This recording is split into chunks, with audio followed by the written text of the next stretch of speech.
Hello friends, मैं आकांक्षा GK with आकांक्षा में आपका स्वागत करती हूँ। फ्रेंड्स, आज हम एक क्वेश्चन पढ़ने वाले हैं, क्या संसद पूरी तरह सार्वभौम है। तो सभी जगह तो ये वाला जो प्रश्न है बहुत इम्पॉर्टेंट है।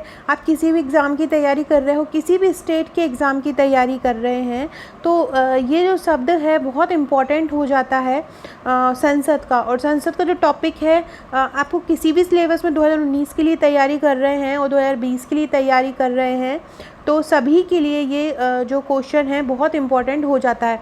अगर 2019 के अकॉर्डिंग देखें तो 6 नंबर में, और 2020 के अकॉर्डिंग देखें तो ये 5 नंबर का क्वेश्चन है। पेपर सेकंड का संविधान भारत की राजनीति का ये प्रश्न है। तो चलिए स्टार्ट करते हैं। आगे बढ़ने से पहले पहली बार है मेरे चैनल पे तो चैनल को सब्सक्राइब कीजिएगा, वीडियो अच्छा लगे तो लाइक कीजिएगा और शेयर कीजिएगा। फ्रेंड्स, ये पॉलिटी का जो नोट्स है आज रात तक आपको मिल जाएगा, जिन लोगों ने भी इसका पेमेंट कर दिया है, क्योंकि इसका बुकिंग अमाउंट जो 300 रुपीज़ था और आज से ये 450 रुपीज़ में मिलेगा। करीब 400 प्लस इसमें पेजेस हैं। पूरा सिलेबस कवर किया हुआ है, टॉपिक वाइज है। हाँ, एक एक टॉपिक के जो भी प्रश्न बन सकते हैं वो प्रश्नोत्तर श्रृंखला में है। अगर आप ये पॉलिटी का पूरा कर लेते हैं नोट्स, तो आपका इससे बाहर एक भी प्रश्न नहीं जाएगा। तो चलिए स्टार्ट करते हैं। क्या संसद पूरी तरह सार्वभौम है? ये प्रश्न जो अक्सर हम न्यूज़पेपर में भी देखते रहते हैं, पत्रिकाओं में भी लेख छपा हुआ रहता है कि क्या संसद सार्वभौम है, सभी के लिए एक समान है और सर्व प्रमुख है, उसी पे ही सत्ता है। तो चलिए देखते हैं इसके बारे में।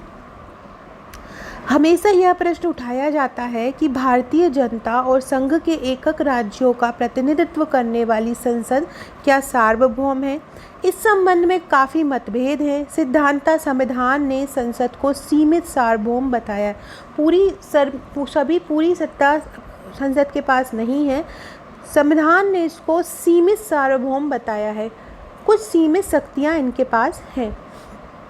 साधारण काल में इसकी कानून निर्माण की शक्ति संघ सूची और समवर्ती सूची के विषय तक सीमित है।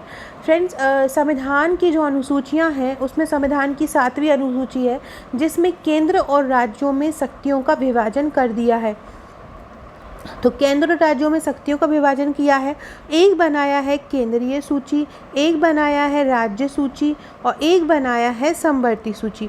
केंद्र सूची में लगभग 100 विषय रखे गए हैं जो अभी अपडेट हो गए हैं कुछ। राज्य सूची में लगभग 52 विषय रखे गए हैं और समवर्ती सूची में 61 समथिंग विषय रखे गए हैं। राज्य सूची में 61 और यहाँ पे समथिंग 52 रखे हैं समवर्ती सूची में।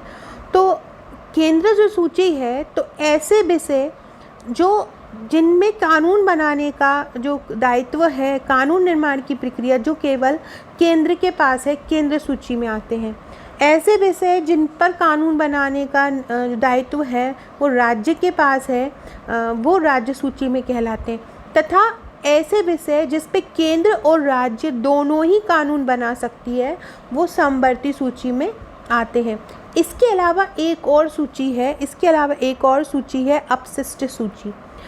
ऐसी सूची जिन विषयों का वर्णन ना तो आपका राज्य सूची में किया गया है, ना तो आपका केंद्र सूची में किया गया है, उसका वर्णन अपशिष्ट सूची में किया गया है।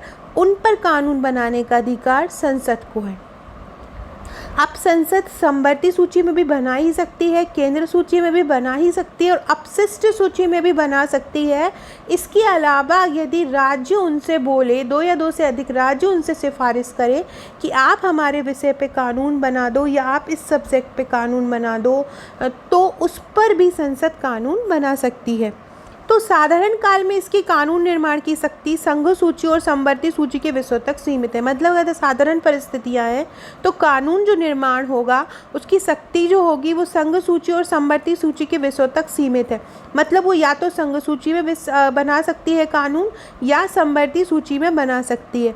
बिना संविधान संशोधन के वह संविधान का अतिक्रमण करने वाली विधि नहीं बना सकती। संसद को ये अधिकार नहीं है कि वह बिना संविधान संशोधन के किसी भी विधि का निर्माण कर दे या कोई भी ऐसी विधि बना दे जो संविधान का अतिक्रमण करती हो, संविधान की बातों का उल्लंघन करती हो। सार्वभौम मतलब पूरी तरह से सत्य है, जो पूरी तरह से सही है, सभी पूरी सत्ता इसी में है। तो ऐसा नहीं है। ये हमने 2 कारण पढ़े। नेक्स्ट पढ़ते हैं, आपात स्थिति में इसकी शक्तियाँ असीमित हो जाती हैं। जो आपातकाल अगर आ जाता है, जैसे कि राज्यों में कोई शासन लग जाए, राष्ट्रपति शासन या कोई दूसरी आपातकालीन स्थिति आ जाए, तो जो मेन संसद होती है उसकी शक्तियाँ बढ़ जाती हैं, मतलब इसकी शक्तियाँ असीमित हो जाती हैं, जिनकी कोई सीमा नहीं होती। कार्य और शक्ति के दृष्टिकोण से भारतीय संसद की स्थिति संसदीय प्रभुता तथा न्यायिक सर्वोच्चता के मध्य की होती है। कार्य और शक्ति के दृष्टिकोण से अगर हम देखें तो भारत की संसद की जो स्थिति है वो संसदीय प्रभुता, मतलब संसद ही सब कुछ है, और न्यायिक सर्वोच्चता, न्यायिक सर्वोच्चता मतलब हमारे जो न्यायिक जो अदालतें हैं, सर्वोच्च न्यायालय है, तो उनके बीच की स्थिति होती है। दोनों ही प्रकार से संविधान निर्माताओं ने संसद की स्थिति की सुरक्षा की है। डॉक्टर राजेंद्र प्रसाद ने कहा है कि संसद की असली संप्रभुता इसी में निहित है कि वह अपने और जनता के अधिकारों के बीच भेद ना करे। संसद हमेशा ये प्रयास ना करे कि इसमें केवल वो खुद के अधिकार को ना देखे, वो ये देखे कि उसके द्वारा जनता के अधिकारों की रक्षा हो रही हो। वह अपना और जनता का एक ही अधिकार समझे, जो उसका हित है वही जनता का हित है, जो जनता का हित है वही उसका हित है, वो ऐसा माने, मतलब जनता के हित को ही सर्वोपरि माने।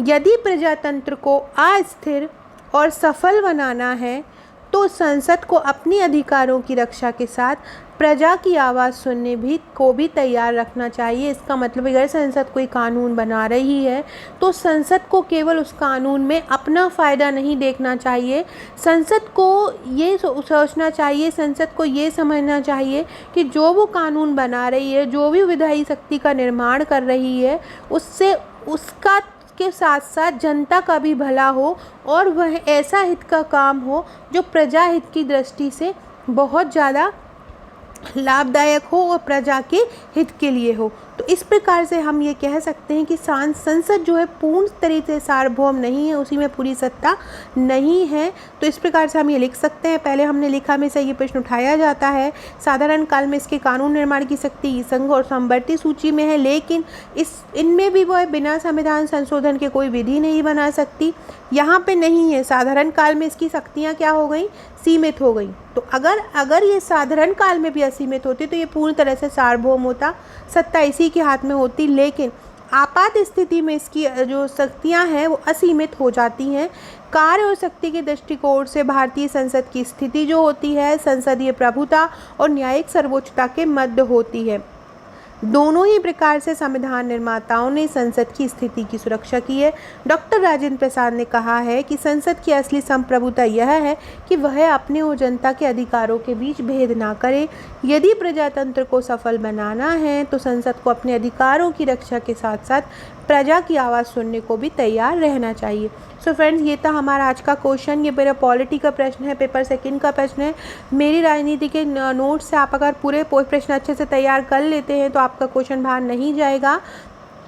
तो आप ये नोट्स परचेज़ कर सकते हैं। ये मेरे पूरे नोट्स की यहाँ पे रेट दी गई है। ये हार्ड कॉपी का रेट है और ये सॉफ्ट कॉपी का रेट है। आप सॉफ्ट कॉपी का रेट है। आप सॉफ्ट कॉपी का रेट 4400 है।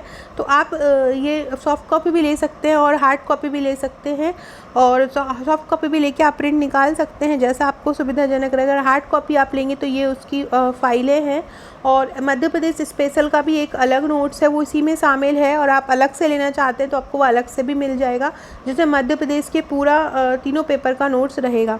इस तरह से आपको ग्रुप में ऐड कर लिया जाएगा। जो सभी पेपर्स के जितने भी नोट्स हैं उनके ग्रुप बनाए जाएंगे।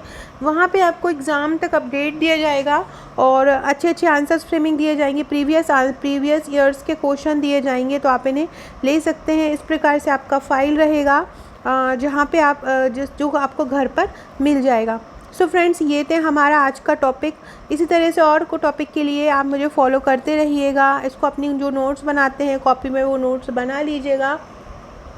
रोज राइटिंग प्रैक्टिस कीजिएगा, प्रीवियस ईयर्स के क्वेश्चन सॉल्व कीजिएगा। जो मैं नोट्स लिए हैं, जिन लोगों ने मेरे, जो भी मैं क्वेश्चन देती हूँ उनको बार बार लिख लिख के देखिएगा, उन्हें रट डालिएगा।